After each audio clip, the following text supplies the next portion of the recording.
So I'm sight reading my way through this Vangelis. Now, it won't be perfect, but that's not the point of sight reading. Everybody says, I'm really worried about sight reading, but you needn't be, because it's just like learning how to read a book, in terms of the more you do it, the better you get at it. Not just that, but it's not about individual notes, it's about a shape. Look at the shapes and follow them up or down. And don't be worried if you make a mistake. What's going to happen? Like I always say to my piano students, it's not a driving lesson. You're not going to crash, you know. You just keep going. And the wonderful thing about these apps, including Simply Piano, is that they keep going. They don't allow you to say, oh, I'll just go back to the start. And those of you who are adult pupils of mine know you do this all the time. You know who you are. So make sure that when you're doing a sight reading, or an app that you can use for sight reading, that you do just play through it. If you need to drop a hand at one point because it gets difficult, then drop a hand. But keep going, because every time you do that, you will get better. Okay, here we go.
Right, so that wasn't perfect. You probably heard a few mistakes, and also when I came up to that middle section,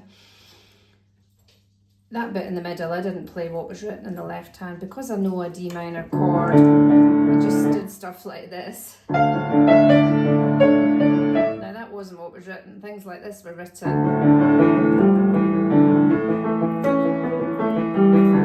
etc. But that would involve me learning it as opposed to sight reading it. So you can see how, for being a pianist, it's really important to sight read, because if somebody was singing or playing along with you, they would be able to continue until such time as you stopped, you know. So you've just got to keep going. That's why violinists are such good sight readers, because in an orchestra you just don't have the option to stop.